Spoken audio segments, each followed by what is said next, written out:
안녕하세요. 덴탈 하이제니스트입니다. 오늘은 구강보건 진료제도에 대해서 해보도록 하겠습니다. 이거는 매년 10문제가 나오고요. 일단 구강보건 진료 이해하기 바로 들어가 보도록 하겠습니다. 구강보건 진료를 어떻게 분류하는가? 크게 1차랑 2차로 분류를 하는데 1차는 말 그대로 1차 병원 생각하면 되고요. 1차 병원에 뭐가 있어요? 의원이 있죠. 대표적인 게 의원이고 그 다음에 보건소가 있을 수도 있겠고 산업체 구강보건실, 이동식 진료차 이런 걸로 포괄적으로 진료를 다 받을 수 있는 걸 1차 구강보건 진료라고 합니다. 그러니까 전문적으로 과가 나눠져 있어서 거기에 가서 세부적인 진료를 받는 게 아니고 모든 과가 주로 있는 의원 이런 거를 생각하시면 되시고요. 2차는 보통 전문 구강보건 진료로 이제 병원급을 생각하시면 돼요. 그래서 여러 과가 협동을 이루어서 이제 협진을 할 수도 있고요. 또 병원급으로 가시면 특수시설 장비가 있고 또 재활에 중점을 두고 그럼 이제 병이 진전돼가지고 전문적인 병원으로 가게 되면 이제 뭐 예방이나 이런 거라기보다는 재활을 하는 그런 기능을 훨씬 더 많이 하죠. 그리고 여기서 키워드 전문 특수치료 그리고 치과 병원이 2차라고 생각하시면 돼요. 그래서 1차에서는 이런 게 이제 특성인데 후송체계 확립을 전제로 한다. 1차에서 안 되면 2차로 후송을 해야 되겠죠. 그 말이고요. 지역사회 내부에서 제공한다. 그렇죠? 그리고 낭비를 최소화한다. 지역사회 개발의 일환이 된다. 이걸로써 이제 지역사회를 개발할 수가 있는 거죠. 그러니까 보건소에서 치과로 공문이 오는 걸 받아보면 지역사회 발전에 개발에 도움을 주셔서 감사합니다. 이런 식으로 편지가 오긴 하거든요. 그거를 떠올려 주시면 되고 난이도 있는 진료라기보다는 기본적으로 받을 수 있는 그런 진료를 받을 수 있게 충족을 시켜주고요. 주민이 자발적으로 치과를 찾아가고 그렇게 하죠. 그리고 공중이라는 것은 여기 이제 보건소에 해당이 되는 건데 공중보건기관의 활동도 특성이 될 수 있습니다. 그리고 예방, 교육, 후송 기능을 담고 있고요. 이제 비전문인과 협동적인 노력이 필요합니다. 보건소를 떠올리시면 돼요. 보건소에서는 치과위생사 아니더라도 치과에 대해서 잘 모르시는 다른 이제 공무원들도 협동적으로 노력을 할 수 있죠. 그런 거를 떠올리시면 돼요. 그래서 의원, 보건소 이런 거를 생각하시면 되고 2차는 뭐다? 병원을 떠올리시면 돼요. 자, 요거를 분류하는 거는 WHO가 정한 거고요. 여기서 이제 규정을 한 거고 지역사회에 어디에서? 외부에서 제공된다? 땡. 내부에서 제공되고요. 그리고 비전문가가 참여가 제한된다? 땡. 협동적으로 비전문가랑 할 수 있고 그 다음에 지역사회 주민의 자발적인 참여? 네, 맞습니다. 민간 구강보건진료기관의 활동으로 제공된다. 민간? 땡. 아닙니다. 공중이죠. 전체 지역사회 개발 사업과 분리하여 제공한다? 땡! 아니죠. 지역사회 개발의 일환이 됩니다. 의원과 보건소가 당연히 하는 일이 개발이 되면 지역사회 자체 개발에 도움이 되겠죠. 그래서 보통 여기서 문제가 나온다면 2차는 별게 없어서 1차의 특성에 대해서 묻는 문제가 많이 나옵니다. 자, 그 다음에 소비자의 권리를 보도록 할게요. 소비자의 의무도 있잖아요. 요거를 데스크나 환자가 볼 수 있는 곳에다 붙여놔야 되거든요. 그래서 요거에 대해서 물을 수도 있고 아니면 늘 여기서 나왔듯이 소비자의 권리에 대해서도 문제 자주 나오게 되는데요. 뭐가 있는지 알고 계셔야 돼요. 자, 먼저 안전구강보건 진료 소비권이라고 해서 안전하게 진료를 받을 수 있는 권리가 있다는 말이고요. 그 다음에 구강보건 진료 정보 입수권, 진료 정보를 내가 얻을 수 있는 그런 입수권이 있다라는 말인데 공부를 안 하고 그냥 이게 딱 봤을 때는 내가 진료를 한 그런 정보, 차트, 기록 이런 거를 얻을 수 있다는 말인가? 라고 착각할 수가 있는데 그게 아니고 진료에 대한 정보를 얘기를 하는 거예요. 가격이라든지 장단점이라든지 그런 정확한 진료에 대한 정보 그리고 내가 여러 가지 재료가 있으면 그 재료마다 다 장점이 있고 단점이 있고 질도 다 다를 거잖아요. 그런 거에 대한 설명을 들을 권리가 있다라는 뜻입니다. 그리고 구강보건 진료 선택권. 여러 가지 진료 중에서 이렇게 진료를 하는 스타일도 있고 저렇게 진료를 하는 스타일도 있고 기타 다른 방법으로 진료를 보는 시스템도 있는데 이것 중에서 이제 설명을 듣고 나는 1번을 하겠다. 그러면 그러시라 하고 1번으로 진행을 해버리는 그런 거를 진료 선택권이라고 하고 또 의사를 지정을 할 수 있는 거 그런 선택권이 있고 우리 대학병원 가면은 교수님한테 받고 싶으면은 특진비 내가지고 진행하잖아요. 그렇게 환자가 어떤 진료를 받고 싶은지에 따라서 이제 진료를 선택할 수 있는 그런 권리가 있습니다. 재료도 여기에 해당되죠. 재료도 선택할 수 있는 그 선택권. 그리고 구강보건 의사 반영권. 원장님께서 이제 진단을 내리고 계획을 이렇게 대충 세워주시면 여기다가 저는 좀 이거를 이렇게 하고 싶은데요. 거기다가 환자의 의견을 마음껏 반영할 수 있다. 문제가 되지 않는 한에서 그런 권리를 얘기를 하는 거고요. 개인 비밀 보장권. 비밀로 당연히 보장이 돼야 되는 그런 개인 정보가 환자가 마음에 든다 해가지고 차트 보고 환자 번호를 저장을 해가지고 연락을 따로 취해가지고 뉴스에 나온 적이 있었죠. 그러니까 이런 거 되게 조심해야 돼요. 여러분들이 이제 취업을 하게 되면 의무적으로 사업장에서 개인정보 교육을 들어야 돼요. 그러니까 그것도 원래는 그렇게까지 하진 않았는데 열심히 이렇게 하는 거 보면은 아마 시험 문제에 나올 가능성도 높고요. 그 다음에 이거는 이제 당분간 이제 시험에 안 나왔기 때문에 나올 수도 있고, 그리고 나머지는 다 뻔한 얘기인데 요거는 좀 헛갈릴 수도 있기 때문에 시험 문제 나올 수도 있어요. 이런 것들을 설명을 하면서 거기에 해당되는 것은 뭐 이런 식으로 나올 수도 있고, 그것보다는 이제 어떤 상황을 제시를 하거든요. 어떤 상황이 나오고 거기에 대해서 해당되는 거는 뭔가 이렇게 물어보기도 합니다. 그 다음에 피해보상 청구권. 피해보상 청구권은 내가 뭔가 진료에 대해서 피해를 받았을 때 그것을 청구할 수 있는 권리가 있다라는 거고, 단결 조직 활동권은 사람들끼리 같이 이렇게 모여가지고 목소리를 낼 수 있다라는 권리를 얘기를 하는 거예요. 이거는 보통 의료사고나 뭐 먹튀치과 관련해가지고 피해를 받은 사람들이 이렇게 모여가지고 한 목소리를 내죠. 그거랑 관련된 게 요거고요. 그리고 지금까지는 주로 이쪽에서 문제가 많이 나왔는데 혹시라도 갑자기 이쪽에서 문제가 나올 수도 있거든요. 그래서 소비자의 의무, 뭐 환자의 의무에 대해서도 여러분들이 알고 계시면 나쁠 건 없어요. 제일 기본적인 것으로 정보 제공의 의무가 있죠. 이름이랑 뭐 주민등록번호. 최소로 요건 꼭 제공을 해야 되고, 그리고 요양지시 복종의 의무.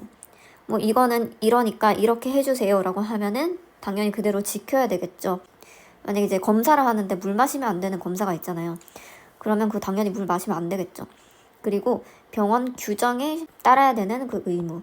그리고 약속 이행의 의무. 예약을 하면 지켜야 되겠죠. 그리고 진료비 당연히 지불을 해야 되고, 자기 구강을 스스로 건강관리를 할 의무가 있습니다.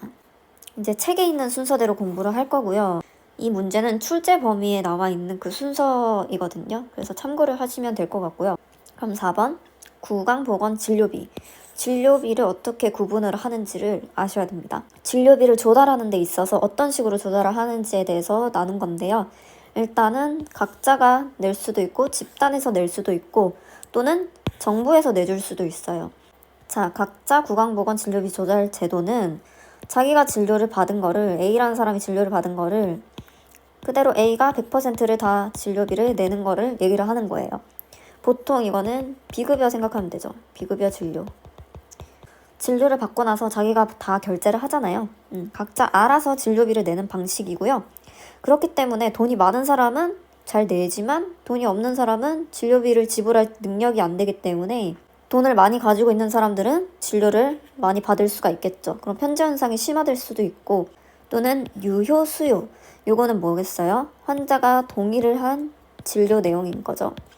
근데 이제 치료할 게 많은 사람이지만 돈이 없어서 동의를 덜 할 수도 있고, 뭐 진료비를 낼 능력이 충분하지만 치료할 게 별로 없는 사람들도 있고, 그래서 이게 상호 역비례하는 현상이 일어날 수도 있다. 그리고 이제 비급여 진료다 보니까 가격 자체가 나라에서 정해주는 범주가 없기 때문에 상술 진료를 할 수가 있습니다. 돈만 추구하는 진료가 될 수도 있고, 그 다음에 좀 수가가 낮은 거는 피하고 고수가 진료 위주로 환자에게 추천을 할 수가 있겠죠. 이런 이제 단점이 있는 거죠. 그리고 집단 조달 제도는 진료를 받기 전에 미리 추산된 진료비를 주기적으로 적립하여 내는 방식이에요. 우리의 세금이 주기적으로 나라에 들어가면 이 돈으로 우리가 진료를 받을 때마다 나라에서 치과로 바로 돈을 쏴주죠. 그게 건강보험료에 해당이 되는 거고, 진료비가 뭐 이 정도면 이 정도는 나라에서 내주고 나머지는 본인 부담금으로 내가 내고, 이런 거를 집단 조달 제도라고 합니다. 그래서 결국에는 세금으로 내 돈이 나라에 들어가고 조금씩 돌려받으면서 혜택을 누리는 그런 걸 얘기를 하는 거죠. 요거는 또 미국의 선불제도에 해당됩니다. 정부가 100% 내주거나 거의 다 내주는 거. 그래서 예를 들면 의료급여 사업이 있죠. 의료급여 뭐 1종, 2종 같은 경우는 진료비가 의원 기준으로 뭐 아예 없거나 뭐 1,500원 정도 이렇게 나오죠.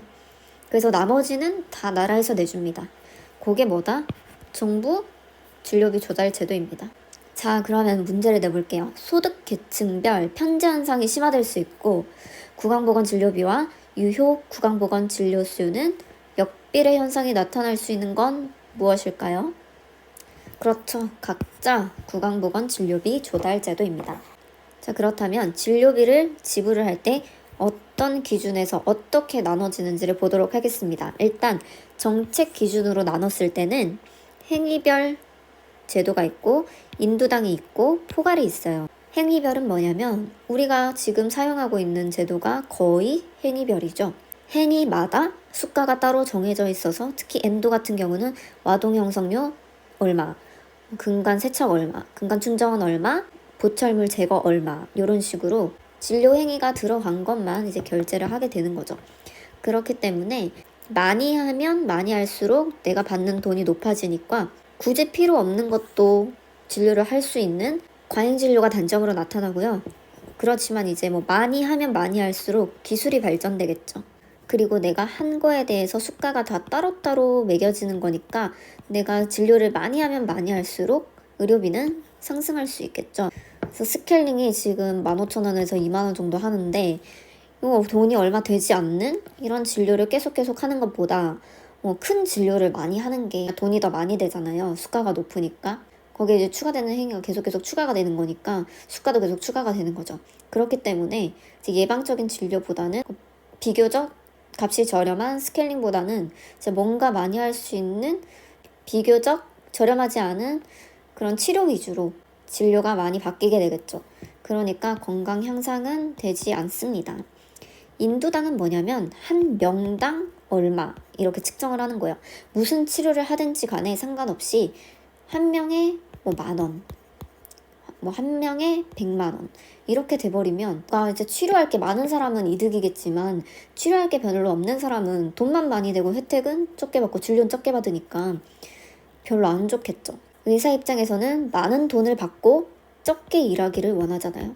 그러니까 계속 예방 위주로 간단한 치료 위주로 계속 제공을 하려고 하고요. 그렇기 때문에 뭐 계속 관리는 당연히 가능해서 건강은 향상되겠지만 의료의 질이 저하될 수 있어요. 왜냐하면 돈은 똑같이 들어오는데 누가 복잡한 뭐 수술을 하고 싶겠어요. 간단하게 스케일링하고 치워버리고 싶지. 그러니까 의사들이 별로 노력을 안 하게 되겠죠. 결국 의료의 질이 저하가 됩니다. 그리고 포괄은 뭐냐면 예를 들어서 엔도를 한다, 신경치료를 한다 그러면 신경치료비가 그냥 얼마 이렇게 딱 정하는 거예요. 그 안에서 이제 뭐 근간 세척만 하든지 충전을 하든지 그런 거 상관없이 그냥 엔도는 얼마 이렇게 딱 정해놓은 거예요. 그러면 절차가 당연히 간소화가 되겠고 그렇지만 질이 저하되겠죠. 난 똑같은 돈 받는데 뭐 이런 것까지 해주고 저런 것까지 해주고 더 신경 써서 하는 거랑 몇 가지 절차를 빼놓고 진료를 한다 그래도 내가 받는 돈은 동일하니까 의료의 질이 당연히 떨어질 수밖에 없겠죠. 그러니까 최소한의 진료만 하려고 하니까 그런 거고 근데 또 환자의 입장에서는 진료비가 절감이 될 수는 있어요. 왜냐면 엔도가 만약에 다 행위별로 이렇게 했을 때는 예를 들어서 엔도가 한 치아당 뭐 30,000원이라고 쳤을 때 근간이 하나가 있는 경우도 있고 4개가 있는 경우도 있잖아요. 근데 4개를 했을 때는 원래 행위별로 따지면 한 80,000원이 나올 건데 이건 30,000원으로 정해져 있으니까 4개가 있어도 개이득이잖아요. 그쵸? 그리고 엔도 수가가 이렇게 딱 토탈로 정해져 있으면 내가 어떤 행위가 추가로 들어간다 하더라도 추가 비용이 일절 없고 그냥 엔도는 30,000원, 30,000원 안에서 그냥 다 해결이 가능한 거예요. 그러니까 의료비가 절감이 되는 거겠죠. 교정 치료할 때 보통 토탈로 500,000원 정도 내면 여기서 뭐 스크류가 들어가든 교정 발치를 하든 유지장치가 들어가든 스크류가 몇 개가 들어가든 발치가 몇 개를 하든 상관없이 다 포함입니다 라고 설명을 하는 치과가 많거든요. 그래서 나는 스크류를 많이 쓰거나 교정 발치를 4개 다 한다. 그러면 이걸 안 쓰는 사람에 비해서 나는 진료비가 절감이 되는 거겠죠. 추가 비용이 없으니까. 쉽게 생각한다면 진료에 대한 추가 비용이 없다고 생각하면 돼요. 자, 그러면 지불 경로. 요거에 대해서는 아까도 말씀을 드렸지만 직접적으로 줄 수도 있고 나라를 통해서 정부를 통해서 줄 수도 있고 또 집단을 통해서 줄 수도 있습니다. 뭐 요거가 여기에 속하긴 하는데 이거는 또 다른 의미로 보험회사가 될 수도 있겠죠. 직접 지불하게 되면 개인에 맡기는 거죠. 자유롭게. 간잡은 정부가 운영하는 건강보험을 거쳐서 치과로 꽂히게 되죠. 진료비가. 그래서 내가 직접 내는 게 아니고 정부가 주는 거기 때문에 과잉진료를 할 가능성이 높죠. 환자도 그렇고 의사 입장에서도 그렇고 내가 조금 더 진료를 많이 하면 환자는 혜택을 볼 수가 있고 원장님은 돈을 벌 수가 있으니까 과잉진료를 할 가능성이 높다. 그리고 이 말이 곧 이 말이죠. 예방진료 위주보다는 돈이 되는 치료 위주의 진료를 할 가능성이 높다. 그리고 지불 시기를 보게 되면 선불 미리 내는 경우가 있고 하자마자 내는 경우가 있고 하고 나서 나중에 내는 경우도 있죠. 선불은 처음에 이렇게 냈다가 차감을 하면서 이제 진료가 이루어지는 형식이고 즉불은 지금까지도 많이 이용하고 있는 전통적인 방법인데 우리가 이제 치과 가면은 진료 행위 끝나고 바로 수납하고 집에 가죠. 그게 이제 즉불 제도고요. 그래서 이런 건 이제 치료를 즉시 받아야 되는 상태인데 돈이 없어서 받지 못하는 사람들을 위해서 이 제도를 만들어서 실행을 해봤지만 생각보다 이 제도 때문에 치료를 못 받는 상황에서 받는 상황으로 변하진 않더라. 효과적이진 못했다고 합니다. 자, 그리고 이거 중요합니다. 이거 매년 나오거든요. 구강보건진료 수요와 필요. 일단 수요라는 것은 진료를 받으려고 하는 욕구가 되겠고 필요한 것은 진료를 해야 되는 상황을 얘기를 하는 거예요. 상황을 제시를 하고 어느 것에 해당되는 것인지 물어보는 문제가 많이 나오는데요. 절대 구강보건 진료 필요가 뭐냐면 실제로 치료가 필요한 진료를 얘기를 하는데 요거는 의사도 모르고 나도 모르고 신만이 아는 거예요. 그러니까 예를 들어서 뭐 여기에 충치가 있고 2, 3번 사이에 충치가 있고 4, 5, 6번 사이에 이렇게 충치가 있다고 쳐요. 실제로 이렇게 충치가 있는 사람이 검진을 받으러 갔더니 치과 의사가 검진을 하기를 여기랑 여기만 발견을 하고 여기는 아예 보지를 못한 거예요. 보이지가 않아가지고 의사도 모르는 상태로 이렇게 있었던 거야. 그래가지고 요거랑 요것만 의사가 발견을 하고 환자한테 설명을 하죠. 그러면 이 전체가 신만이 아는 실제로 충치가 있고 실제로 치료가 필요한 거는 이 전체에 해당되는 절대 구강보건 진료 필요가 되는 거고 그리고 원장님이 발견한 이 두 군데는 뭐다? 상대 구강보건 진료 필요해요. 그리고 나서 구강보건 진료 수요는 뭐냐면 환자가 여기랑 여기에 충치가 있구나, 치료를 해야 되구나 하고 공감하고 인지한 내용을 얘기를 하는 거예요. 그런데 환자가 다 설명을 듣고 여기 충치가 있는 건 다 알겠지만 치료를 하는 경우도 있고 치료를 안 하는 경우도 있죠. 그래서 치료를 하는 경우는 어디에 해당된다? 유효 구강보건 진료 수요가 환자가 바로 동의를 해서 치료를 하게 되는 걸 얘기를 하는 거예요. 원장님 요건 좀 생각을 해보고 나중에 천천히 할게요. 급한 거 요거부터 해주세요. 요거 너무 많이 보여요. 그래서 환자는 이것만 동의를 하게 되면 유효 구강보건 진료 수요는 이 둘 중에 뭐가 된다? 이게 된다는 거예요. 아시겠죠? 구강보건 진료 가수요가 있어요. 가수요가 뭐냐면 급여 환자는 나라가 돈을 많이 대준다 그랬죠. 거의 대주거나 아니면 100% 대주거나. 그렇기 때문에 내가 실제로 진료가 필요하지 않은 상황이더라도 주기적으로 치과를 가가지고 의료 서비스를 받을 수가 있어요. 최근에 스케일링을 했어. 그래서 치석이 뭐 거의 없는 상태야. 근데 며칠 안 지나가지고 또 가는 거야. 또 가가지고 혜택을 받고 미백을 할 필요가 없는 하얀 치아인데 무료 시술권이 있어가지고 가가지고 공짜로 받고 오는 거죠. 요런 거를 이제 가수요라고 합니다. 필요하지 않지만 나에게 혜택이 왔기 때문에 그걸 안 쓰고 넘어가면 너무 아까운 거야. 그래서 하는 게 요거. 그 다음에 잠재 구강보건 진료 수요는 뭐냐면 아까 환자가 동의하지 않았던 치료가 뭐죠? 이거죠, 이거. 이게 잠재 구강보건 진료 수요입니다. 원장님께서 계획을 내려주셨지만 그 중에서 내가 동의하지 않은 치료, 그게 잠재 구강보건 진료 수요. 그래서 상대 구강보건 진료 필요에서 유효 구강보건 진료 수요를 땡각 쓸 잠재 구강보건 진료 수요라고 합니다. 한마디로 아직 동의하지 않은 치료. 자, 그래서 유효 구강보건 진료 수요가 변하는 이유가 뭘까요? 이걸 한마디로 하면 환자가 왜 동의를 하고 또 누구는 동의를 안 하고 왜 이런 현상이 일어날까요? 진료비 지불 능력일 수도 있고 저 거리가 멀어서 생각해보고 다시 오든지 아니면 집 근처에 살게요 이러잖아요. 그런 거리도 영향을 미칠 수도 있고 보건의식 엄청 심각한 상황인데 환자가 그걸 모르는 거야. 심각한 줄. 그런 보건의식도 되는 거고 이환 정도면 아주 심각하게 썩어 있으면 환자 눈에도 막 내가 심각한 정도라는 게 보이니까 치료를 할 텐데 충치가 아주 조그만하면은 진료를 잘 안 받으려고 하겠죠. 나중에 조금 더 커지면 그때 받으려고 하겠죠. 그런 이환 정도도 변동의 원인이 되고요. 그리고 이미 전달된 진료의 양에 따라서도 바뀌게 됩니다. 이미 과거에 나는 치과를 많이 다녔어. 그래서 치과가 별로 안 무서운 거야. 내 집 같은 거야. 그러면 원장님이 뭐 이거 해야 된다 저거 해야 된다 그러면 바로 할게요. 이게 되는데 난 치과에 오늘 처음 온 거야. 그러면 원장님이 이거는 마취를 해야 되고 뭐 이렇게 설명을 하면 마취요? 마취 너무 무서운데요. 이러고 그럼 좀 생각을 해보고 올게요. 이럴 수도 있다는 거죠.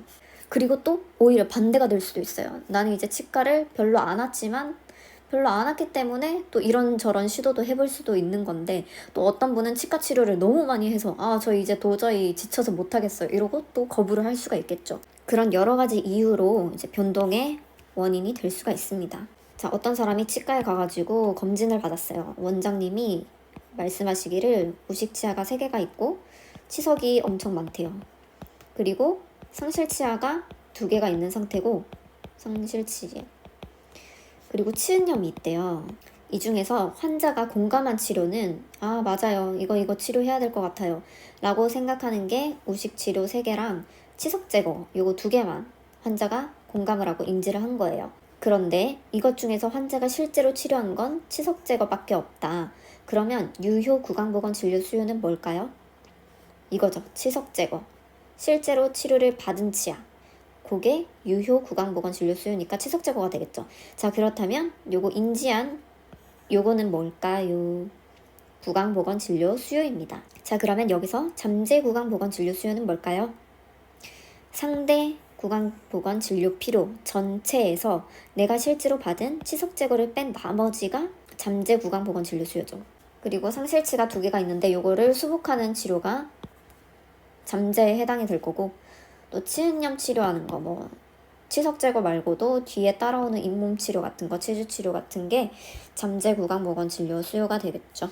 자, 그러면 이제 B라는 사람이 치과를 갔더니 의사 선생님께서 상실치가 2개가 있네요. 그리고 우식치는 1가 있네요. 치경부 마모증은 서비칼 어브레이전 치료를 해야 되겠네요. 레진으로 떼어야 되겠네요. 그리고 치석이 전반적으로 침착이 되어 있기 때문에 스케일링이 필요해요. 이렇게 한 거예요. 근데 환자가 인지한 내용은 상실치아를 보철물로 수복해야 된다는 거, 우식치료 하나 치료하는 거, 요거를 인지했어요. 그렇지만 환자가 실제로 소비한 진료는 요거밖에 없는 거예요. 이랬을 때 잠재 구강보건 진료 수요는 뭘까요? 전체에서 요거 뺀 거죠. 그럼 나머지 요게 잠재 구강보건 진료 수요가 됩니다. 그러니까 문제는 이런 식으로 엄청 쉽게 나와요. 그래서 이게 뭔지 뭘 뜻하는 건지 개념만 알아두시면 되거든요. 구강보건 진료 자원은 크게 사람과 사람이 아닌 것으로 나눌 수가 있고 이것 중에서는 이제 무형과 형태가 있는 걸로 나눌 수가 있습니다. 일단 사람은 구강보건 관리 인력이라고 해가지고 치과의사를 얘기를 하는 거고요. 구강보건 보조 인력은 우리같이 치과위생사, 진료실 진료를 분담하는 치과위생사가 있을 수 있고 그 다음에 진료실 진료 비분담이라고 해가지고 진료실에서 일을 하지만 진료에 직접적으로 가담하진 않는 그런 구강 보조 인력이 될 수도 있고요. 그래서 조무사가 될 수도 있고 코디네이터가 될 수도 있고 아니면 소독해 주시는 분이 될 수도 있고요. 기공실에서 일을 하고 진료실에서 환자의 구강에 직접적으로 이제 의료행위를 하지 않는 진료 비분담 인력인 치과 기공사가 있습니다. 그래서 관리를 한다는 건 제일 대장이 하는 거겠죠. 그러니까 치과 의사가 되는 거고 보조 인력은 이런 사람들이 되는 건데 진료실에서 일을 하고 진료에 직접적으로 가담을 하는 사람들을 요 사람들이라고 합니다. 그래서 요거는 우리한테 해당되는 요거를 잘 기억해 두시면 되고 또 우리랑 같이 일하시는 분들은 어디에 속하는 보조 인력인지도 알아두셔야 되겠죠. 그래서 아마 이쪽에서 시험 문제가 많이 나올 가능성이 높고요. 비인력 자원 중에서 무형을 보면 지식이 될 수 있고 기술이 될 수 있고, 이건 당연히 눈에 보이지 않죠. 자, 그러면 형체가 있는 눈에 보이는 시설, 장비, 기구 등이 있을 거고, 그다음에 소모품, 그걸 이제 중간재라고 하는데, 재료, 약품, 또 구강관리 용품, 이런 게 유형 비인력 자원에 속합니다. 비인력이라는 게 사람이 아닌 거를 얘기를 하는 거고요. 인적 자본은 사람에 의해서 나오는 거. 그래서 지식 같은 거 사람에 의해서 나오고, 기술 같은 거 사람에 의해서 나오잖아요. 사람이 없으면 기술이 있을 수 없고, 사람이 없으면 지식이 있을 수가 없잖아요. 그게 이제 인적 자본이라고 하는 거고, 사람이 없이도 혼자 존재할 수 있는 거를 비인적 자본이라고 합니다. 시설이 꼭 뭐 사람이 있어야지 존재를 하나요? 원장님 출근 안 해도 엑스레이 기계 잘 있죠. 원장님이 출근을 해야만 엑스레이 기계가 눈에 보이고 이런 건 아니잖아요. 그래서 그렇게 이해를 하시면 되고, 그래서 인적 자본이랑 비인적 자본이 뭔지, 인력 자원이랑 비인력 자원이 뭔지도 아시겠죠? 지금 넘어가 보도록 하겠습니다. 근데 이건 잘 안 나와요. 정말 가끔 가다가 나오는데 최근 동안 안 나왔기 때문에 이것도 나올 수가 있습니다. 자, 그 다음에 2번 구강보건 진료 제도를 보도록 하겠습니다. 이거 어떻게 분류를 하냐면, 전통형이 있고 자유방위형이 있고 사회보장형이 있고 공적 부조형이 있는데, 일단 전통형이라는 것은 우리나라에서 아주 옛날에 조선시대부터 뭐 이조 마렵 그 정도까지를 전통형으로 보고 있는데, 거의 뭐 진료 자체가 이루어지지 않았죠. 다 거의 뭐 민간요법이었잖아요. 가정에서 해결을 하고, 뭐 그때 병원이 어디 있어요, 그쵸? 그러니까 장점이 없고요. 옛날 드라마들을 보면 뭐 웬만큼 아파서는 아픈 거 취급도 안 하잖아요. 엄청 막 죽을 만큼 아파야 뭐 동네에 병 고치는 사람이 있다, 그럼 막 가가지고 나 병 좀 고쳐달라 이렇게 도움을 청하죠. 그래서 예방이 아니고 병이 다 진행되고 난 다음에 어떤 처치를 하는 거라서 치료 위주고, 당연히 구강보건 의식도 부족하고 지식도 부족하고 뭐 아무것도 병에 대해서 아는 게 없는 거예요. 바이러스 때문에 아픈 건데 마녀가 들어갔다 그래가지고 화형시키고, 그래서 그걸 마녀사냥이라고 하잖아요. 그런 거를 전통형이라고 합니다. 자유방위명은 말 그대로 자유롭게 냅두는 거예요. 아무 제도 없이 그냥 자유롭게 니네들 마음대로 의료 서비스를 사고 팔아라 이렇게 하는 거죠. 그래서 당연히 의료 서비스를 이용하는 소비자가 있어야 되겠고, 쉽게 생각하면 치료를 받아야 되는 사람, 그리고 치료를 해주는 생산자, 요거 두 개만 있으면 자유방위면 되는 겁니다. 생산자가 재량권이 있는 거죠. 소비자는 선택권이 거의 100% 보장이 되어 있다고 봐야죠. 제도가 없으니까. 그래서 생산자와 소비자의 합의만 제대로 되면 치료가 이루어지겠죠. 그렇기 때문에 보통 진료비는 높을 거고, 그리고 잘하는 사람이 있다라고 소문이 나면 그 사람한테 몰리는 편제 현상이 일어날 수가 있고요. 그리고 진료비가 나 잘한다, 환자들 너무 나한테 많이 온다, 그러면 가격 좀 올려야 되겠는데 하고 계속 올려가지고 실제 진료의 질은 그것까지는 못 미치는데 진료비만 막 헐헐 날아갈 수가 있다는 거죠. 또 다른 예를 들면, 법적으로 지금 우리나라에서는 유인 행위를 막고 있잖아요. 근데 자유방위명에서는 그런 게 아예 없는 거예요, 제도가. 그러면 환자를 막 유인을 하겠죠. 그리고 나 실력 좋다 이러면서 막 광고를 할 수도 있고, 아니면 실제로 나의 실력을 정말 수준을 향상시켜가지고 환자들이 자연스럽게 많이 오게끔 할 수도 있는 거죠. 구강진료의 질적 수준이 향상됩니다. 근데 나라에서 막 그런 걸 제도로 막 막아버렸어. 그러면 뭐 내가 열심히 하나마나 나라에서 막아버리니까 나한테 올 환자들이 나한테 못 오네? 그러면서 좀 태만하게 될 수도 있다는 거죠. 자, 그리고 공적 부조를 먼저 보도록 하겠습니다. 공적 부조라는 건 뭐냐면, 일단 공이 들어가잖아요. 공적. 정부의 성격이 많이 들어간다고 생각을 하시면 돼요. 나라에서 하는 게 거의 뭐 공이 많이 들어가잖아요. 공공. 정부가 의료에 관한 그 전반적이고 모든 것들을 다 컨트롤하고 관장하는 거라고 생각하시면 돼요. 그래서 요거는 구성이 정부가 거의 대부분이고 소비자 이런 식으로 있다고 생각하시면 돼요. 그래서 생산자는 별 영향을 못 미치는 거야. 나라에서 다 정해주는 대로 해야 되니까 생산자는 거의 영향이 없는 거죠. 그렇게 생각을 해주시면 되고, 나라에서 모든 거를 컨트롤하려고 하는 목적은 이제 장점이 있으니까 그렇게 하는 거겠죠. 장점이 뭐냐? 균등한 자원의 분포, 북한처럼 배급하는 것처럼 나라에서 딱딱딱딱 균등하게 모든 사람들에게 공평하게 이제 배분이 될 수 있도록 하기 위해서 나라가 컨트롤을 하는 거죠. 그런 장점이 있고, 물론 북한에서 그렇게 평등하게 나눠지진 않지만요. 나라에서 관장을 하는 거기 때문에 진료비가 많이 들면 나라 돈이 없어지는 거니까 안 되겠죠. 그래서 진료비를 최소화하기 위해서 예방지향의 포괄구강 보건진료를 공급을 많이 하게 되겠죠. 치료까지 가기 전 단계에 계속 구강관리 사업을 많이 때리겠죠. 그러면 사업은 많이 하더라도 진료비가 덜 드니까 국가 예산을 조금만 들여서도 그 전 국민의 구강건강 증진을 향상시킬 수가 있겠죠. 그런 장점이 있습니다. 그렇지만 이제 의사들이 뭐 해도 똑같고 나라가 다 진료비 정해주고 내가 잘해도 돈 똑같이 벌고 못해도 돈 똑같이 벌면 나 그냥 대충 할래 이렇게 되는 거죠. 그러니까 질적 수준이 떨어질 수밖에 없고 행정체제가 경직되어 있다는 게 유도리가 없다는 거죠. 나라에서 거의 다 정하니까. 그리고 어떤 제도가 들어갈지는 뭐 모르겠지만 어쨌든 나라에서 이것도 정하고 저것도 정하고 저것도 정하니까 소비자의 선택권은 제한이 있을 수밖에 없겠죠. 자, 그렇다면 이 자유랑 공적 구조가 섞인 게 뭐다? 혼합형으로서 사회보장형이다. 지금 우리나라가 요거를 하고 있죠. 그래서 생산자도 있고 소비자도 있고 정부의 역할도 있는 게 혼합형입니다. 요거도 마찬가지로 정부가 어느 정도 컨트롤을 해주기 때문에 국민 모두에게 균등한 기회가 제공이 되고요. 근데 건강보험 생각하시면 누구는 보장을 많이 받고 누구는 보장을 적게 받고 이런 게 없죠. 다 공평하게 똑같이 65세가 되면 임플란트 2개 할 수 있고 1년에 한 번 스케일링 보험 받을 수 있고 다 똑같잖아요. 그리고 이것도 나라에서 국가 예산을 최대한 저비용 고효율을 내야 되기 때문에 예방지향의 포괄구강 보건진료를 공급을 하게 됩니다.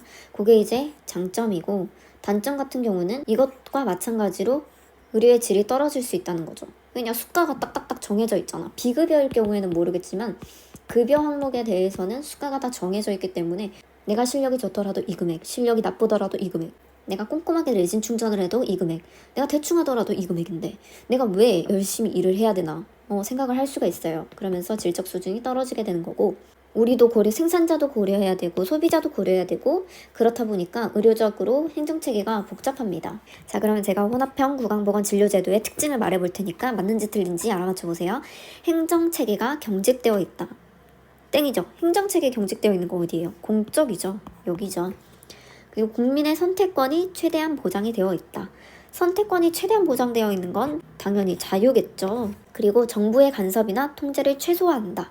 이것도 자유방임이죠. 그리고 진료의 질적 수준을 높이는 동기가 강력하다. 그거는 자유방임이겠죠. 구강보건 진료 서비스의 기회를 균등하게 제공한다. 그게 바로 이거죠. 그리고 이거 자체가 이제 사회보장형 혼합형의 목적이라고 할 수 있습니다. 이걸 이루기 위해서 사회보장을 하는 거예요. 자, 또 사회보장형 구강보건진료제도에서 구강보건진료 생산자와 소비자 간의 가장 영향력 있는 조정자가 누구죠? 정부이죠. 우리나라 건강보험을 생각하시면 되겠죠? 진료 비용이나 초진제진 같은 거 나라에서 싹 다 정해주죠. 그래서 정부가 가장 영향력 있는 조정자라고 보시면 됩니다. 자, 그러면 현대 구강보건진료제도의 방향성을 보도록 하겠습니다. 현대에는 이런 방향으로 진료제도를 만들어야 되겠다라는 거예요. 항상 공중구강보건에 관련된 건 그렇지만 수혜자가 누구다? 전체 국민이다. 그리고 자원을 균등하게 분포를 해야 되고 진료 수요는 최소화해야 된다.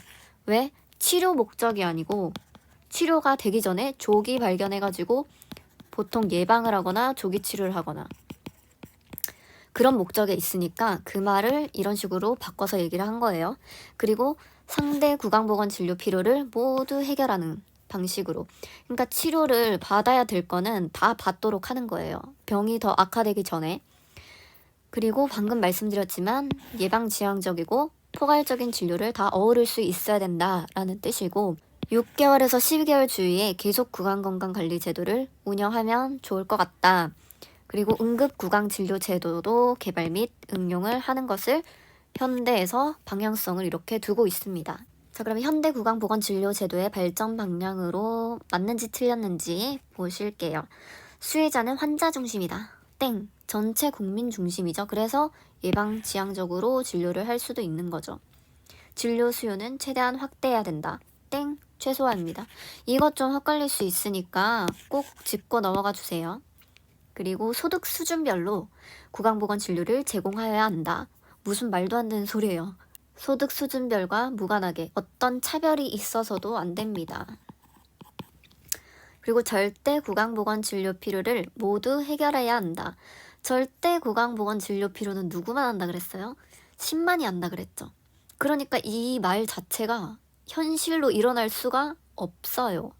일단 상대 구강보건 진료 필요랑 절대 구강보건 진료 필요가 같은지 다른지 더 많은지 더 적은지 그 누구도 알 수 없기 때문에 뭔가 환자를 실질적으로 보는데 절대 구강보건 진료 필요가 문제로 나온다? 뭐 보기로 나온다? 오답일 가능성이 높다고 보시면 돼요. 그래서 절대가 아니고 뭐다? 상대죠, 상대. 구강보건 진료 자원은 균등하게 분포되어야 한다. 그렇죠. 균등하게 분포되어야 합니다. 자, 그럼 3번. 구강보건 진료 전달 체계. 전달 체계 확립 방안에 무엇이 있는지 여러분들이 알아두셔야 되는데 진료 기간은 균형 있게 설치되고 분포돼야 된다. 당연한 말이죠. 전문 인력 확보가 돼야 된다. 진료비가 상승하면 되겠어요, 안 되겠어요? 억제해야 되죠. 그리고 충분한 재정이 도달돼야 되겠죠. 충분한 재정. 그리고 진료가 규격화가 돼야 된다. 만약에 나라에서 정부에서 국민들에게 어떤 진료를 지원을 한다고 치면 이게 다 똑같아야 되겠죠. 전국적으로. 뭐 이 지역에서는 이거는 해주는데 왜 우리 지역은 이거 안 해줘요? 저 지역 불소도프 해주는데 왜 우리 불소도프 안 해줘요? 이렇게 할 수가 있으니까 뭐 첫 번째 날에는 뭐랑 뭐 해주고 두 번째 날에는 뭐 해주고 세 번째 날에는 뭐 해주고 또 이 진료를 할 때는 이런 거 해주고 또 이거 할 때는 비용은 얼마를 받고 이런 게 다 규격화가 되어 있어야 된다는 거예요. 진료 기간 간 환자 의뢰 제도가 확립되어야 된다. 뭐 이게 뭐냐면 치과 진료를 보다가 뭐 내과 진료랑 같이 병행을 해서 진료를 이어나가야 되는 그런 게 있다면 내과로 리퍼를 하기도 하고 아니면 똑같은 치과 내에서라도 뭐 교정 진료를 보다가 갑자기 뭐 외과 진료가 필요하다. 그러면 그런 거 왔다 갔다 하고 서로 상의하고 협동할 수 있는 그런 의뢰 제도가 확립돼야 된다라는 거고요. 그다음에 구강보건 진료 전달 체계 일반 원칙이 있습니다. 일반 원칙에 어떤 것들이 있는지 보도록 할게요. 1번 구강병 관리 원칙 체계의 개발. 그러니까 3차보다는 2차로 2차보다는 1차로 예방을 해야 된다라는 구강병 관리 원칙. 이거 어디 나와요? 지역사회 구강보건에 이렇게 제가 표로 정리를 해준 게 있죠. 건방지게 1차에 관리 안 하다가 2차에 초기 증상 발견해서 3차에 모든 기능 상실된다고 했었죠. 기억 안 나시면 그거 보고 오세요. 그리고 지역사회 내부에서 구강보건 문제를 해결하는 것을 원칙으로 하고 있습니다. 내부라는 거, 지역사회 내부라는 거. 그리고 자원 활용을 당연히 극대화해야 되겠죠. 효율성을 높이기 위해서. 양질의 구강진료를 저렴한 비용으로 전달한다. 자, 우리가 공중과 관련되면 뭐다? 전체 국민. 그리고 균등 분포. 그다음에 저렴한 비용. 그리고 고효율. 을 기본으로 한다 그랬죠. 그래서 여기에 관련된 지문은 다 맞는 거고 여기랑 관련이 없으면 틀린 거죠. 한정된 지역 사회에서 그 막 치과 의원이나 병원이 많이 없을 거 아니에요. 그러니까 치과대학병원을 전체 주민들이 와서 진료 전달을 받고 갈 수 있도록 한다라는 게 일반 원칙입니다. 구강보건 진료 전달 체계가 효율적으로 이루어지기 위한 방안은 진료의 규격화 맞죠. 진료기관의 전문 인력 최소화 아니죠. 전문 인력 확보죠. 과잉 진료를 막기 위하여 구강보건 재정을 감축한다. 땡. 충분한 재정이 조달돼야 됩니다. 그다음에 양질의 서비스를 제공을 위하여 진료비 자유화. 땡. 진료비 상승을 억제해야 됩니다. 진료 기간 간 환자 의뢰 제도는 고비용 치료를 위주로 한다. 아닙니다. 그런 거랑 상관없이 진료 의뢰가 잘 될 수 있도록 확립이 돼야 되겠죠. 구강보건 진료 전달 체계 일반 원칙에서 가급적 1차 예방보다는 2차 예방 중심으로 제공한다. 아니죠. 2차보다는 1차 예방 중심으로 제공한다입니다. 그 다음에 가급적 지역사회 외부에서 구강보건 문제를 해결한다? 말도 안 되는 소리죠. 지역사회 내부에서 구강보건 문제를 해결해야 되겠죠. 그리고 가급적 기존 민간 구강진료 자원은 최소로 활용한다. 무슨 말도 안 되는 소리죠. 자원은 항상 극대화, 최대화로 활용을 합니다. 그리고 구강보건 진료는 3차 의료기관을 우선적으로 활용한다. 땡! 3차 의료기관을 먼저 사용할 리가 없죠. 1차부터 가야 되겠죠. 그리고 가급적 양질의 구강보건 진료를 저렴한 진료비로 제공한다. 저렴한 진료 비용, 공중과 관련된 데에서는 항상 정답이라 그랬죠. 자, 그 다음 구강보건 행정을 보도록 하겠습니다. 구강보건 조직의 원리를 먼저 보면 이것도 시험 문제 한 번씩 잘 나오니까 꼭 파악을 해주시고요. 어떻게 나오냐? 상황을 제시하고 이 원리가 어떤 원리인지 물어보는 문제가 나옵니다. 일단 계층제 먼저 보도록 하겠습니다. 계층제는 뭐냐면 만약에 사장이 이렇게 있고 그 밑에 무슨 간부들이 있고 그 밑에 이제 무슨 부서가 있고 그 밑에 뭐 직원들이 있는 요런 거, 층이 있는 거, 계층. 요걸 계층제의 원리라고 하고요. 이런 거를 잘 구성을 했을 때 순기능은 명령을 하면 짜자자자자자작 밑으로 잘 퍼지겠죠. 근데 이런 게 구성이 안 되고 그냥 대표 한 명 있고 직원들 막 이렇게 있는 구성이라면 명령을 하면 잘 듣는 사람은 잘 듣고 안 듣는 사람은 또 안 듣고 못 들었다는 사람도 못 듣고 막 이렇게 되는 거예요. 그리고 권한을 위임하기가 좋습니다. 이 CEO는 바로 밑에 있는 간부들한테 권한을 위임하고 이 간부들의 권한은 또 바로 밑에 있는 사람들한테 위임을 하면 되겠죠. 그리고 의사소통은 막 이렇게 더 어려울 수도 있겠지만 왜냐면 말단 사원이 CEO랑 의사소통을 하는 일은 별로 없겠죠. 그렇지만 이런 계층이 있음으로 인해서 뭔가 트러블이 생겼을 때 바로 위에 사람한테 보고를 하면 되니까 그런 이제 의사소통이나 통제, 컨트롤의 경로가 되기도 합니다. 그리고 질서와 통일이 확보될 수 있게 되겠죠. 그리고 업무도 적정적으로 배분이 가능하고 회계 책임 한계 설정 유의가 가능합니다. 이 말이 뭐냐면 이 업무에 대해서는 뭐 여기까지가 책임 범위이고 뭐 엄청 중대한 사건이 터졌다. 그러면 이 사람이 책임을 지는 거고 이런 책임의 한계 설정 용이합니다. 그러니까 이 사람이 책임져야 될 거는 말단 사원이 굳이 뭐 신경을 안 써도 되는 부분이 있기도 할 거잖아요. 역기능은 뭐냐면 아까 말씀드렸듯이 말단 사원이 CEO랑 얘기를 별로 못하는 것처럼 의사소통에 방해가 될 수도 있고 인간관계 형성에 저해가 될 수도 있습니다. 수평적인 구조라기보다 약간 좀 수직적인 구조에 가깝기 때문에 상사랑 뭔가 친해지기가 어려울 수도 있죠. 그래서 상하관계가 심화될 수도 있습니다. 통솔 범위의 원리는 뭐냐면 한 사람이 통솔할 수 있는 사람의 수를 얘기를 하는 거예요. 관리하는 사람이나 아니면 그 밑에 있는 직원들이나 업무 수행 능력이 뛰어나면 사람이 감당할 수 있는 직원의 수가 더 많아지겠죠. 그런데 직원이 막 일을 너무 못하는 거야. 그러면 이 사람 막 가르친다고 시간을 다 써버리면 다른 사람 관리를 제대로 못하겠죠. 그래서 한 사람이 통솔할 수 있는 그 사람의 범위가 줄어들겠죠.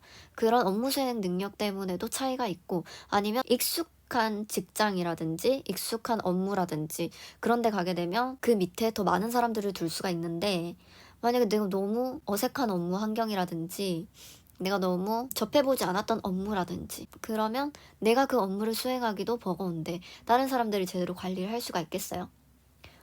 그런 원리만 이해해 주시면 되시고 그럼 문제를 푸실 수가 있고요.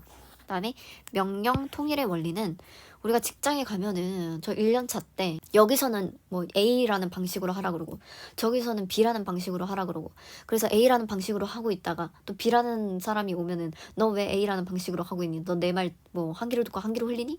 막 이런 식으로 하면 1년차들 진짜 곤란한 경우가 많아요. 여러분들도 그런 상황을 충분히 겪을 수도 있는데 하여튼 간에 이런 게 이제 명령 통일의 원리에 속하는 거죠. 두 사람 이상의 그런 상관이 선배가 후배한테 명령을 다르게 내려버리면 안 되겠죠. 엄청 업무가 혼란스러워져요. 한 사람의 상관이 한 사람의 직원에게 명령을 하도록 하는 시스템을 갖춰야 된다라는 거고 최종 권한은 당연히 명백해야 되고 누가 누구에게 보고를 해야 되고 나는 누구에게 보고를 받아야 될지 그게 딱 정확하게 갖춰져 있어야 됩니다. 지금 여기 있는 이 문장이 계층제와도 관련이 되는 그 문장이기 때문에 시험에 칠 때는 정확하게 이제 교과서에 나온 대로 선택을 해야 되는 거거든요. 이 문장이 나오면 계층제가 아니고 명령 통일의 원리다라는 걸 기억을 해두세요. 그리고 분업의 원리. 분업의 원리는 쉽죠. 한 사람이 다양한 일을 하는 게 아니고 한 사람은 이 업무만, 다른 사람은 B라는 업무만 이렇게 해가지고 일의 효율을 높이는 거예요. 왔다 갔다 하지 말고. 그리고 조정의 원리. 조정은 이제 갈등을 해결하고 기능을 조화시키는 걸 하는 거죠. 사람들끼리 잘 어우러지게 하고 갈등을 해결하게 하는 원리를 얘기하는 겁니다. 권한 위임의 원리. 권한을 혹시 위임하더라도 책임은 위임자에게도 있겠죠. 그래서 치과에서 원장, 부원장, 실장, 팀장의 상하조직 체계를 운영하면서 병원의 질서가 확보되고 업무가 적정하게 배분되었다. 그러면 해당되는 조직의 원리는 뭘까요? 이런 식으로 문제가 나옵니다. 그러면 계층제의 원리이겠죠. 구강보건 행정 요소에는 어떤 것들이 있는지 보도록 할게요. 구강보건 조직, 구강보건 인력, 구강보건 재정, 구강보건 지식, 기술, 그다음에 구강보건 시설 및 장비, 구강보건 법령, 공중의 지지와 참여 이런 것들이 있는데 구강보건 인력에 대해서는 이런 게 있습니다. 일단 유능한 인원을 선발을 해야 되겠죠. 그리고 직원을 충원을 할 때는 업무 배분이랑 재정 능력 같은 걸 고려를 하고 충원을 해야 되겠죠. 그리고 직원의 사기와 생산성을 증진시켜야 되고요. 능력이 당연히 멈추지 말고 개발을 해야 되겠죠. 그리고 행정 능률을 향상시켜야 되고 적절한 상벌에 대한 규정이 필요합니다. 그래서 이런 것들로 인력을 관리하게 되는 거죠. 그다음에 구강보건 재정은 예산을 편성한 다음에 그 예산이 잘 맞게 짜여졌는지 심의를 거치고 예산을 집행을 하고 결산하고 회계 감사하는 과정으로 이루어지는데 요거는 그닥 중요하지가 않습니다. 구강보건 기술에 대한 요소는 국제협력기구를 통해서 다양한 정보를 공유합니다. 그리고 구강보건 진료비료, 구강건강관리비 또는 구강건강 의식을 파악할 수 있는 지식을 개발해야 됩니다. 그리고 정확한 정보 전달을 해야 되겠죠. 그래서 나중에 구강보건 정책이 나왔을 때 그거를 잘 지지할 수 있도록 연결하는 데 기여를 해야 되고요. 선진 치약 기술을 적극적으로 도입을 하되 우리나라에 맞춰가지고 토착화하는 과정이 필요합니다. 그러면 요거에 대한 설명을 하고 이건 뭐다? 라고 물어보는 질문이 나올 수가 있어요. 그러면 구강보건 기술 지식 그리고 구강보건 시설 및 장비가 있어야 되겠고 법령이 있어야 되겠죠. 그리고 공중의 지지와 참여 제도화에 따라서 분류를 하게 되면 제도화 또는 비제도화 이런 식으로 나눠지겠죠. 협찬이라고 해가지고 부분적으로 참여할 수 있게 제도를 만들어 놓은 거고요. 요거는 우리 그 인스타그램에 그 뭐 협찬해주고 연예인 협찬해주는 그 협찬이 아니에요. 자치 시민이 적극적으로 행정을 이끌 수 있도록 하게 하는 자치가 있습니다.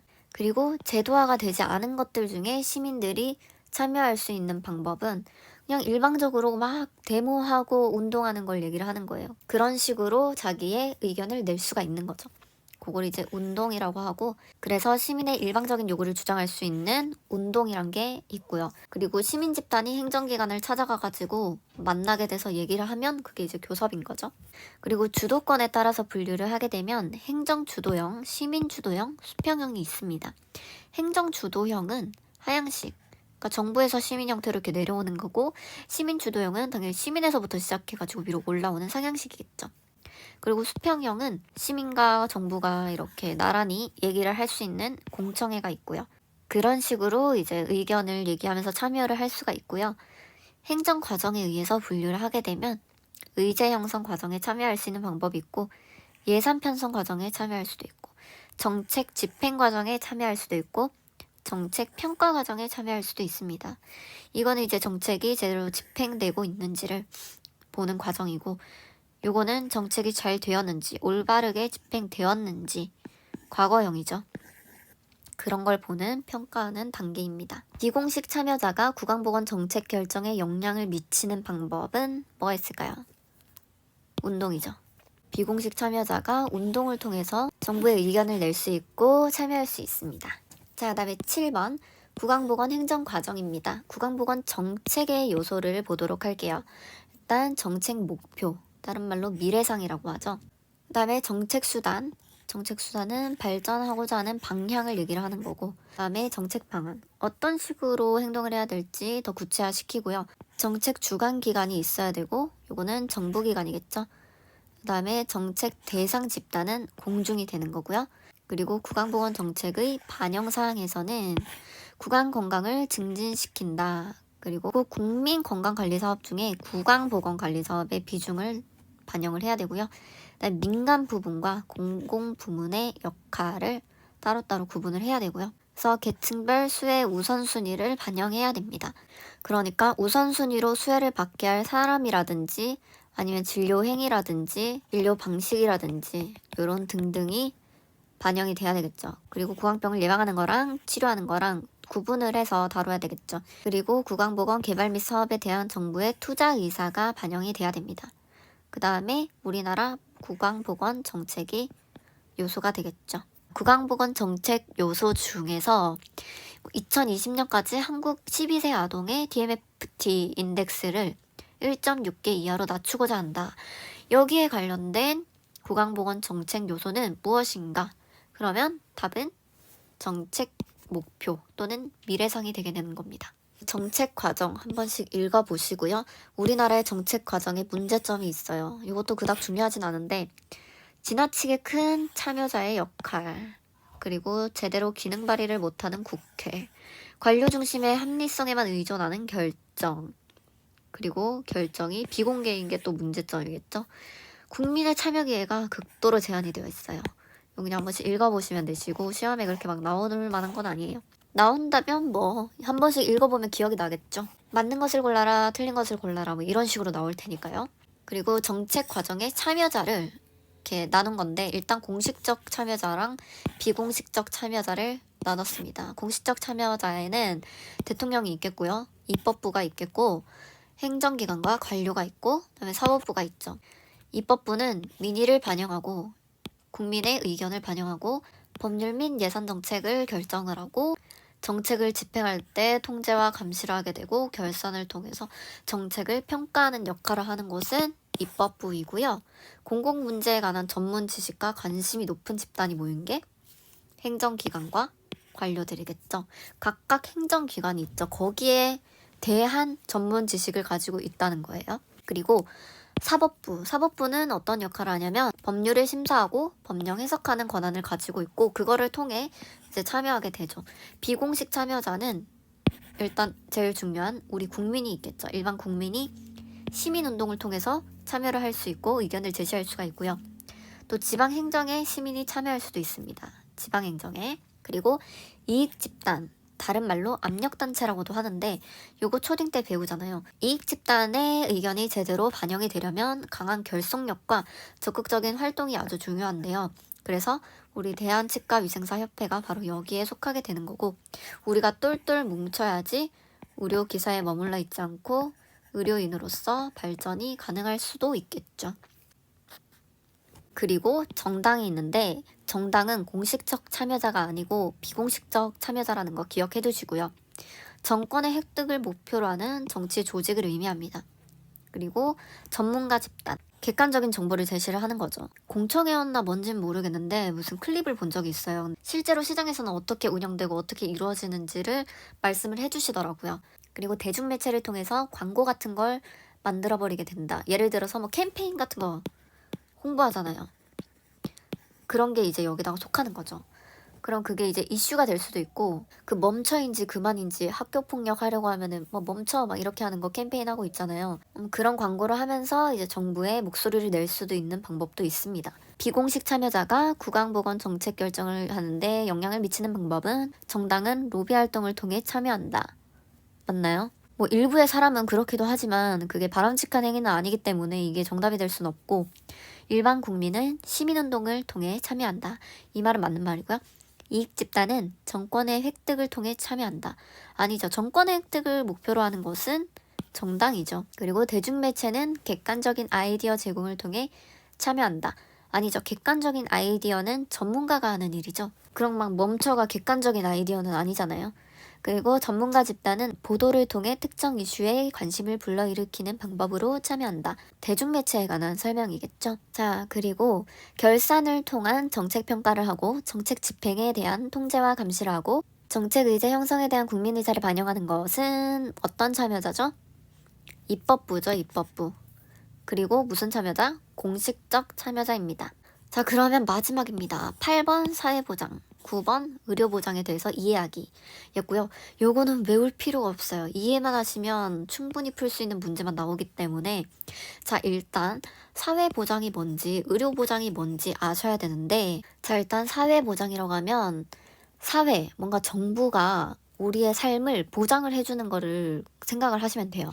그러니까 여기에 더 구체적으로 들어가게 되면 어떤 게 있냐면 사회보험이나 공공부조가 있거든요. 자, 그럼 또 사회보험이 뭐냐? 소득보장도 있고 우리의 소득을 보장해주는 소득보장도 있고 의료를 보장해주는 의료보장도 있습니다.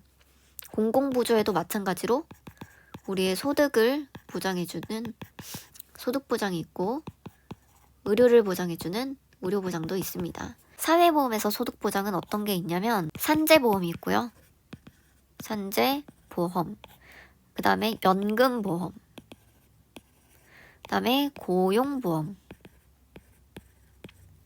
그리고 뭐가 있어요? 4대 보험에 포함되는 건강보험, 그리고 의료보장에도 산재보험이 있습니다. 그래서 요거를 뭘 한다? 4대 보험이라고 합니다. 그쵸? 여러분들이 직장에 가입하게 되면 의무적으로 드는 게 4대 보험입니다. 자, 그러면 공공부조의 소득보장은 뭐가 있냐? 기초생활 보장 있고, 의료보장은 의료급여입니다. 자, 그러면 이 차이를 아시겠어요? 보통 대부분의 사람들은 사회보장 중에서 사회보험에 들어있다고 생각하시면 되고요.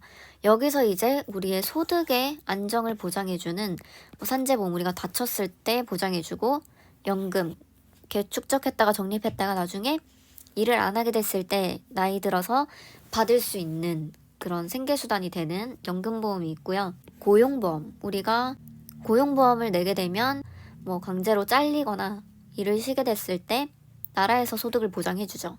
그런 걸 얘기를 하는 거예요. 그래서 이런 거를 소득보장이라고 하고요. 그다음에 의료보장은 의료에 대한 거를 보장해준다는 거예요. 그래서 건강보험료를 세금의 형태로 내게 되면 우리가 아팠을 때 나라에서 지원을 많이 해주고 우리는 조금만 내면 되고, 그쵸? 사회보험은 소득이 어느 정도 안정되어 있는 사람들을 대상으로 조금 더 부담을 덜어주기 위해서 만든 게 사회보험이고, 공공부조는 소득이 많이 없으신 분들을 위해서 나라가 먹여 살려주는 그런 제도가 공공부조입니다. 그래서 소득이 많이 부족하신 분들을 위해서는 기초생활 수급자로 선정을 해서 그분들에게 한 달에 뭐 몇십만 원씩 이렇게 지원을 해주고요.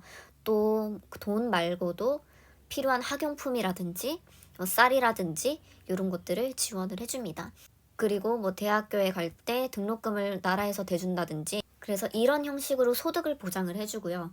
그 다음에 의료로도 또 보장을 해줘야 되겠죠. 아플 때 진료비 없어서 다시 집으로 돌아온다면 그것만큼 서러운 게 어디 있겠어요. 그래서 아플 경우를 대비해서 의료까지 보장을 해주는 거예요. 그게 뭐라고 한다? 의료급여라고 합니다. 그래서 의료급여 뭐 1종, 2종 이런 식으로 나눠져 있고요. 무조건 의료급여라고 해가지고 꼭 소득이 낮거나 그런 건 아니고요. 여러 가지 상황이 있습니다. 나라에서 의료급여 혜택을 줘도 된다라고 판단이 되면 예외로 주기도 하고요. 그리고 국가 유공자에게 나라에 좀 헌신을 했다거나 전쟁을 하다가 돌아가셨다거나 입양이 됐다거나 하는 그런 여러 가지 상황에서 의료급여를 줘도 되겠다라고 판단이 된다면 이런 식으로 혜택을 드리고 있습니다. 자, 그러면 다시 돌아와서 사회보험은 뭐다? 소득이 좀 안정되어 있는 사람들에게 더 풍요로운 생활을 할 수 있도록 만드는 거, 부담을 좀 줄이도록 할 수 있는 게 사회보험이고, 공공부조는 나라가 먹여 살리는 거를 얘기를 한다 그랬죠. 그래서 의료보장에 대해서만 본다면 사회보험의 의료보장은 건강보험이겠고요. 공공부조의 의료보장은 의료급여가 되겠죠. 그래서 요거랑 요거의 성격은 거의 비슷하다 보니까 요거랑 요거를 비교하는 문제가 자주 출제가 됩니다. 이 둘을 포괄하고 있는 사회보험이랑 사보험이랑 비교를 많이 하는데요. 사보험은 여러분들이 개인적으로 가입하신 뭐 생명보험이라든지 현대해상, AIA, 하나생명, 치아보험, 실비보험, 그런 것들이 다 사보험에 들어가게 되는 거죠. 사회보험은 여러분들이 다 기본적으로 가입되어 있는 그런 보험을, 건강보험이나 의료급여를 사회보험이라고 합니다. 그래서 가입은 하고 싶은 사람이 하는 걸 사보험이라고 하고, 요거는 강제성을 띠고 있기 때문에 없는 사람 없죠. 심지어 외국인도 우리나라에서 일하면 이거 들어주는데요. 그리고 인플레이션이 터졌어. 인플레이션 뭐예요? 물가 상승이죠. 뭐 IMF 같이 그런 경제가 엄청 어려워졌을 때를 생각해보면 쉬울 것 같아요. 그러면 사보험도 부도가 날 수가 있거든요. 그러니까 이거 돈을 다 못 돌려받을 수가 있어. 대처가 어려울 수가 있는데 나라에서 하는 거니까 요건 대처가 가능합니다. 소득 재분배하는 기능이 있고요. 요거는 기능이 없습니다. 소득을 재분배한다는 게 무슨 말이냐면 소득이 많은 사람들의 돈을 걷어가지고 소득이 부족한 사람들에게 나눠주는 걸 얘기를 하는 거예요. 그래서 요거는 급여에 해당하는 부분이고 요거는 이제 건강보험에 대한 얘기인 거죠. 그래서 건강보험에 가입된 사람들의 돈을 이렇게 모아서 다시 건강보험 환자에게로 돌아갈 수도 있고, 그 돈이 일부는 급여 환자들을 먹여 살리는데 쓸 수도 있다라는 거예요. 그게 이제 기능 담당이라는 뜻이고요. 그리고 요거는 법정급부고 요거는 계약을 통한 거고, 그리고 보험 보장 수준은 다 보장되는 범위는 다 똑같잖아요. 누구는 레진 보험을 12세까지 해주는데 누구는 뭐 대학생까지 해준다. 뭐 이런 말도 안 되는 그런 게 없죠. 다 똑같죠. 그 보험의 혜택은 조금 다를 수도 있어도 보험의 보장 수준은 다 똑같습니다. 어떤 행위가 보험이고 어떤 행위가 비보험인지 그런 보장 수준은 다 똑같죠. 그렇지만 사보험은 계약한 내용에 따라서 다 다르죠. 그 사보험 회사마다도 다 다르고요. 재정 확보는 어떻게 한다? 세금을 통해서 한다. 이거는 계약을 한 대로 납부가 되게 되겠죠. 요거는 이제 매년 출제가 되기 때문에 진짜 반드시 시험에 또 나올 겁니다. 꼭 알아두셔야 됩니다. 자, 그렇다면 공공부조는 인플레이션에 대비할 수 있다 없다? 있다. 개인적인 필요에 따라 가입한다? 땡! 그거는 뭐다? 사보험이다. 조세를 통하여 재정을 확보한다. 그럼 뭐죠? 이거 사회보험이죠. 공공부조. 그리고 보장 범위를 종류별로 또는 개별적으로 제도화가 되어 있다. 그러면 아니죠. 다 똑같습니다. 균등합니다. 그리고 보험료를 부담할 능력이 있는 사람을 대상으로 한다. 땡. 공공부조는 보험료를 낼 능력이 없는 사람으로 대상을 한다 그랬죠. 낼 능력이 있는 사람으로 대상을 하는 거는 건강보험이죠. 사회보험. 자, 그래서 아까 전에 이렇게 설명한 게 여기에 다 들어있는 거라서 한번 읽어보시면 되시고, 의료보호 대상자 중 뭐 맞는 것은 틀린 것은 이런 문제가 나왔었던 적이 있었던 것 같아요. 좀 옛날에. 그래서 혹시라도 그냥 한번 읽어보시고요. 안 나올 가능성이 높아요. 근데 만약에 이런 보기가 나오면 답이 아니겠죠. 이것도 한번 읽어보시고, 이것도 아마 안 나올 확률이 많은데 그냥 한번 읽어보세요. 과잉 청구하면 당연히 삭감되고, 부당 청구하면 당연히 삭감되고, 내역 설명이 부적절하면 삭감되고. 근데 실제로는 그런 경우는 거의 없고요. 인적사항이 불일치해도 삭감됩니다. 인적사항이 불일치해도 삭감이 되겠죠. 왜냐면 그런 사람이 없는데 그런 사람을 청구를 하면은 나라에서 돈을 당연히 못 주겠죠. 삭감이 된다는 것은 쉬운 말로 돈을 치과에게 지급을 못한다, 못 준다. 아니면은 지급을 일부만 한다. 과잉 청구했을 때 과잉 청구된 거 빼고 제외하고 진짜 청구해도 될 만한 것만 일부만 지급한다 라는 뜻이고요. 자, 그럼 여기까지 구강보건진료제도 다 했습니다. 여러분들 갖고 계신 자료에 제가 나올 수 있는 문제 유형을 예상한 게 정리가 되어 있거든요. 그거 꼭 확실하게 체크하시고 시험장에 들어가시기 바랍니다. 그리고 또 거기에 대한 문제도 많이 풀어보세요. 안녕.